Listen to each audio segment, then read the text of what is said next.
ಕರಗಾಂವ್ ಜೈ ಹನುಮಾನ್ ಏತ ನೀರಾವರಿ ಯೋಜನೆ ಜಾರಿಗೆ ಆಗ್ರಹಿಸಿ ಗುರುವಾರ ಪಟ್ಟಣದ ಬಸವ ವೃತ್ತದ ಬಳಿ ರಸ್ತೆ ತಡೆದು ರೈತರು ಪ್ರತಿಭಟನೆ ನಡೆಸಿದರು.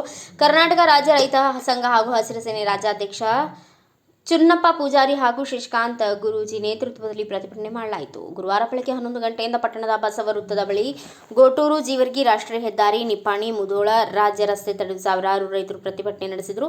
ಸ್ಥಳೀಯ ಶಾಸಕರ ಹಾಗೂ ಅಧಿಕಾರಿಗಳು ಸ್ಥಳಕ್ಕೆ ಭೇಟಿ ನೀಡಿ ಲಿಖಿತ ಪತ್ರದ ಭರವಸೆ ನೀಡುವಂತೆ ಪಟ್ಟು ಹಿಡಿದರು.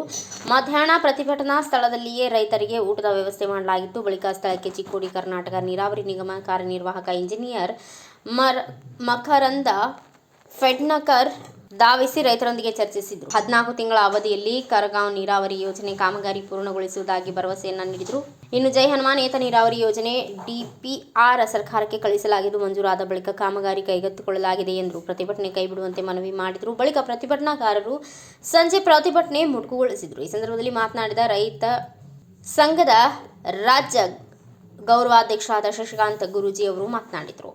ಡಿಸೆಂಬರ್ 11ನೇ ತಾರೀಕಿನಂದು ಲಕ್ಷಾಂತರ ಸಂಖ್ಯೆಯಲ್ಲಿ ರೈತರು ವಿವಿಧ ಬೇಡಿಕೆ ಈಡೇರಿಸುವಂತೆ ಆಗ್ರಹಿಸಿ ಅಧಿವೇಶನದಲ್ಲಿ ಬೃಹತ್ ಪ್ರತಿಭಟನೆಯನ್ನು ಹಮ್ಮಿಕೊಳ್ಳಲಾಗುವುದು. ಸರ್ಕಾರ ಕೂಡಲೇ ಎಚ್ಚೆತ್ತು ರೈತರ ಸಮಸ್ಯೆಗಳಿಗೆ ಸ್ಪಂದಿಸಬೇಕು ಎಂದರು. ಚಿಕ್ಕೋಡಿ ಚರಮೂರ್ತಿ ಮಠದ ಸಂಪಾದನಾ ಸ್ವಾಮಿಗಳಿಗೆ ಪ್ರತಿಭಟನಾ ಸ್ಥಳಕ್ಕೆ ಭೇಟಿ ನೀಡಿದರು.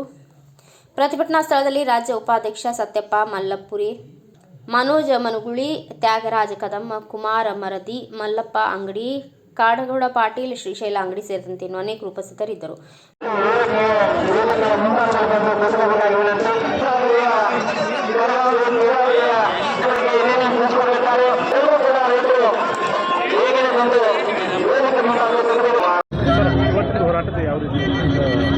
ತಮಗೆಲ್ಲ ಕೂಡ ನನ್ನ ಮೀಡಿಯಾ ದೇವರುಗಳಿಗೆ ಕೂಡ ವಿಶೇಷವಾದ ಧನ್ಯವಾದ ಹೇಳ್ತೀವಿ. ತಾವೆಲ್ಲ ಇವತ್ತು ಸಹಕಾರ ಮಾಡಿದ್ದೀರಾ. ಇವತ್ತೇನೋ ಕರಗಾಂವ್ ಏತ ನೀರಾವರಿ ಮತ್ತು ಹನುಮಾನ್ ಏತ ನೀರಾವರಿ, ಕೊಟಬಾಗಿ ಮಹಾಲಕ್ಷ್ಮಿ ಏತ ನೀರಾವರಿ 3 ಯೋಜನೆಗಳ ಬದಲ ಇವತ್ತೇನು ವಿಳಂಬ ಆಗಿರ್ತಕ್ಕಂಥ ಕೆಲಸ 20-30 ವರ್ಷದಿಂದ ವಿಳಂಬ ಆಗಿತ್ತು. ಈ ಏನೋ ಒಂದು ಐತಿಹಾಸಿಕ ಹೋರಾಟ ಬಸವೇಶ್ವರ ಸರ್ಕಲ್ ಹೋರಾಟನ ಪ್ರಾರಂಭ ಮಾಡ್ತು ಅಂತೇಳಿ ಕರೆ ಕೊಟ್ಟು ಪ್ರಾರಂಭದಾಗ 10 ದಿನದಾಗ ಆಗಾಗಿ ಇವತ್ತು ಭಾಳಷ್ಟು ಭಯಂಕರವಾಗಿ ತಯಾರಿ ಮಾಡಿ 107 ಕೋಟಿ ರೂಪಾಯಿ ಈ ಸದ್ಯ ತಾತ್ಕಾಲಿಕವಾಗಿ ಸ್ಯಾಂಕ್ಷನ್ ಮಾಡಿ ಅಲ್ಲಿ ಅದಕ್ಕೆ ಜಾಕೋಲ್ ಕಟ್ತಕ್ಕಂಥದಕ್ಕೆ ಟೆಂಡರ್ ವರ್ಕ್ ಆಗಿ ಅದು ಪ್ರಕ್ರಿಯೆ ಪ್ರಾರಂಭ ಆಗುವಂಥ ಹಂತಕ್ಕೆ ಇವತ್ತು ಅವರು ಕೂಡ ಆರ್ಡರ್ ಕಾಪಿಯನ್ನು ಕೂಡ ಕೊಟ್ಟರು. ಮತ್ತು ಇನ್ನು 14 ತಿಂಗಳದಾಗ ಅವ್ರು 18 ತಿಂಗಳು ಹೇಳಿದ್ರು. ಮತ್ತು ಕೂಡ ನಾವು ಒತ್ತಾಯ ಮಾಡಿ 10 ತಿಂಗಳು ಹೇಳಿದ್ವು. ಅವ್ರು 14 ತಿಂಗಳದಾಗ ವರ್ಕನ್ನು ಬಗೆಹರಿಸಿಕೊಡ್ತು ಅಂತೇಳಿ ಕೂಡ ಲೆಟ್ರ್ ಕೊಟ್ಟಿರ್ತಕ್ಕಂಥದ್ದು ಕೂಡ ಇವತ್ತು ಸಂದರ್ಭ. ಅದನ್ನು ತಕ್ಷಣ ಬಗೆಹರಿಸು ಅಂತ ಹೇಳ್ಯಾರು. ಅಧಿಕಾರಿ ಮಾತ್ರ ಇವತ್ತು ಒಳ್ಳೆಯ ಒಂದು ಜನರಿಗೆ ಸಂದೇಶ ಕೊಡ್ತಕ್ಕಂಥದ್ದು. ಆ ಅಧಿಕಾರಿಗೆ ಈ ಭಾಗದ ಶಾಸಕರು ಐಹೊಳೆಯವರು ಇರ್ಬೋದು, ನಮ್ಮ ಗಣೇಶ್ ಹುಕ್ಕೇರಿಯವರು ಇರ್ಬೋದು, ತಾವ ತಕ್ಷಣ ಇದರ ಬದಲ ತಿಂಗಳ ವಿಸಿಟ್ ಮಾಡಿ ಎಷ್ಟು ವರ್ಕ್ ಆಯ್ತು ಏನು ಅನ್ನುವಂಥದ್ದನ್ನು ಗಮನ ಹರಿಸುವಂಥ ಕೆಲಸ ಮಾಡಬೇಕು. ಇಲ್ಲಾಂದ್ರೆ ಕರ್ನಾಟಕ ರಾಜ್ಯ ರೈತ ಸಂಘ ಗುರುಗಳ ನೇತೃತ್ವದಾಗ ನಾವು ಹೋಗಿ ಮುಂದಾಳೋದು ಮಾಡಬೇಕಾಗ್ತೈತಿ. ನಾವು ಮಾಡಿದ್ರೆ ನಿಮಗೆ ಬೆಲೆ ಇರೋದಿಲ್ಲ. ಅದಕ್ಕಾಗಿ ನಿಮಗೆ ಓಟ್ ಹಾಕಿರ್ತಕ್ಕಂಥ ಭಿಕ್ಷೆ, ಈ ರೈತರ ಭಿಕ್ಷೆಯನ್ನು ತೀರಿಸ್ಬೇಕಪ್ಪ ಅಂದ್ರೆ ಈ 3 ನೀರಾವರಿ ಯೋಜನೆಗಳನ್ನು ಗಂಭೀರವಾಗಿ ಪರಿಗಣಿಸಿ ತಕ್ಷಣ ನೀರು ಉಗಿಸ್ತಕ್ಕಂಥವನ್ನು ಕೆಲಸ ಮಾಡಬೇಕು ಅನ್ನುವಂಥದ್ದನ್ನು ಇವತ್ತು ಇಡೀ ರೈತರ ಪರವಾಗಿ ಒತ್ತಾಯ ಮಾಡ್ತಾಯಿದ್ದೀವಿ. ಇವತ್ತು ಎಲ್ಲ ರೈತ ಪರ ಸಂಘಟನೆಗಳು, ನ್ಯಾಯವಾದಿಗಳು, ಮಾಜಿ ಸೈನಿಕರು, ತಾವೆಲ್ಲ ಮೀಡಿಯಾದವರು ಎಲ್ಲರೂ ಬೆಂಬಲ ಕೊಟ್ಟದಕ್ಕಾಗಿ ನಮಗೆಲ್ಲರಿಗೂ ವಿಶೇಷವಾದ ಧನ್ಯವಾದ ಹೇಳ್ತಾ ಇದ್ದೀವಿ. ಕರ್ನಾಟಕ ರಾಜ್ಯ ರೈತ ಸಂಘದ ಹೋರಾಟ ಅಂತಂದ್ರೆ ಚುನ್ನಪ್ಪ ಪೂಜಾರಿ ಅವ್ರ ನೇತೃತ್ವದೊಳಗೆ ಹೋರಾಟ ಹಾಕ್ಕೊಂಡಿವಿ ಅಂತಂದ್ರೆ ಸಂಪೂರ್ಣವಾಗಿ ನ್ಯಾಯ ಸಿಗಲಿಕ್ಕತ್ತದ. ಇವತ್ತು 11ನೇ ತಾರೀಕು ಡಿಸೆಂಬರ್ 11ರಂದು ಬೃಹತ್ ಪ್ರಮಾಣದ ಪ್ರತಿಭಟನೆಯನ್ನು ಸುವರ್ಣಸೌಧ ಎದುರು ಹಮ್ಮಿಕೊಂಡಿವಿ.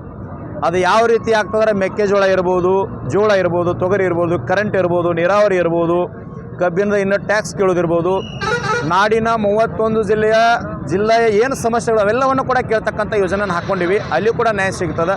ಒಟ್ಟಾರೆ ರೈತ ಸಂಘ ಇವತ್ತು ರಾಜ್ಯದೊಳಗೆ ಹೆಂಗಾಗಿದೆ ಅಂದ್ರೆ ರೈತ ಸಂಘದವ್ರು ಏನಾದರೂ ಒಂದು ಹೋರಾಟವನ್ನು ಹಾಕ್ಕೊಂಡ್ರು ಅಂತಂದ್ರೆ 100ಕ್ಕೆ 100 ನ್ಯಾಯ ಸಿಗ್ತದೆ ಅಂತೇಳಿ ಪ್ರತಿಯೊಬ್ಬ ಅನ್ನದಾತನ ಮನಸ್ಸಿನೊಳಗೆ ಭರವಸೆ ಮೂಡ್ತಾ ಇದೆ ಸರ್. ಇವತ್ತು ಒಳ್ಳೆಯ ಸರ್, ನಮಸ್ಕಾರ. ಇವತ್ತಿನ ಹೋರಾಟದ ಬಗ್ಗೆ ಏನು ಕರ್ನಾಟಕ ರಾಜ್ಯ ರೈತ ಸಂಘ ಹಸಿರು ಸೇನೆ ರಾಜ್ಯಾಧ್ಯಕ್ಷರಾಗಿರ್ತಕ್ಕಂಥ ಚುನ್ನಪ್ಪ ಪೂಜಾರಿ ಅವರ ನೇತೃತ್ವದಲ್ಲಿ ಕರಗಾಂವ್ ಏತ ನೀರಾವರಿ, ಹನುಮಾನ್ ಏತ ನೀರಾವರಿ, ಕೊಟಬಾಗಿ ಏತ ನೀರಾವರಿ ಬಗ್ಗೆ ಚಿಕ್ಕೋಡಿಯ ಬಸವೇಶ್ವರ ಸರ್ಕಲ್ದಲ್ಲಿ ಬೃಹತ್ ಪ್ರಮಾಣದ ಪ್ರತಿಭಟನೆ ಹಮ್ಮಿಕೊಳ್ಳಲಾಗಿತ್ತು. 25ರಿಂದ 30 ಹಳ್ಳಿಯ ರೈತರು ಸ್ವಯಂ ಪ್ರೇರಿತವಾಗಿ ಎಲ್ಲರೂ ಒಕ್ಕಟ್ಟಾಗಿ ಸೇರಿದರು. ನಾವು ಅಧಿಕಾರಿಗಳಿಗೆ ಏನು ಹೇಳಿದ್ವಿ ಅಂದರೆ 10 ತಿಂಗಳೊಳಗೆ ಇದನ್ನು ಮುಗಿಸ್ಕೊಡ್ಬೇಕು ಅಂತಂದಾಗ ಇಲ್ಲ ಅದು ಭಾಳ ಆಗ್ತದೆ ಅಂತೇಳಿ ಸಮಸ್ಯೆಗಳನ್ನ ಹೇಳಿದಾಗ 1-2 ತಾಸು ವಿಚಾರ ಮಾಡ್ಕೊಂಡು ಬರೋವಂತ ಕಳಿಸಿದ್ವಿ. ವಾಪಸ್ ಅವ್ರು ಬಂದು ನಾವು ರೈಟಿಂಗ್ಗಳು ಕೊಡ್ಬೇಕಂತ ಹೇಳಿದ್ವಿ. ಅವ್ರು ಏನು ಕೊಟ್ಟರು ಅಂತಂದ್ರೆ ಗುರುಜಿ ಇನ್ನಷ್ಟು ಸಮಯ ಬೇಕಾಗ್ತದೆ, 14 ತಿಂಗಳು ಮುಗಿಸ್ಕೊಡ್ತೀವಿ ಅಂತಂದ್ರೆ ಅವ್ರ ಮ್ಯಾಗ ಯಾಕೆ ಭರವಸೆ ಇಟ್ಟಿವಿ ಅಂತಂದ್ರೆ ರಾಯಬಾಗ್ ತಾಲೂಕಿನೊಳಗೆ 40-45 ಕೆರೆಗಳು ತುಂಬಿಸೋಕೆ ಯೋಜನೆ ಅವಾಗೂ ಮಾತು ಕೊಟ್ಟಿದ್ರು, ಅದನ್ನು ಪೂರ್ಣ ಮಾಡಿ ಕೊಟ್ಟಾರೆ. ಅದಕ್ಕಾಗಿ ಒಂದು ಭರವಸೆ ಇಟ್ಟಿವಿ. 14 ತಿಂಗಳೊಳಗೆ ಈ 3 ಯೋಜನೆಗಳ ನೀರಾವರಿ ಯೋಜನೆಗಳನ್ನು ಸಂಪೂರ್ಣ ಮಾಡ್ತಾರೆ ಅಂತಕ್ಕಂಥ ಭರವಸೆಯಿಂದ ಹೋರಾಟವನ್ನು ಇವತ್ತು ಹಿಂತಕ್ಕೊಳ್ಳಲಾಗಿದೆ ಸರ್. ಇನ್ನಷ್ಟು ಬ್ಯೂರೋ ರಿಪೋರ್ಟ್ ರಾಜು ಮುಂಡೆ, ಭಾರತ ವೈಭವ news, Chikkodi. Thanks for watching. Read, discuss and debate with editor Dr. Yan Prashant Rao. Wanted reporters in print, digital and visual media for Bharat Vaibhav Daily Newspaper, BV News 5 Channel and BV Fast Web News from all the talukas of Karnataka, Goa and Maharashtra. If interested, send your resume to 9019229369.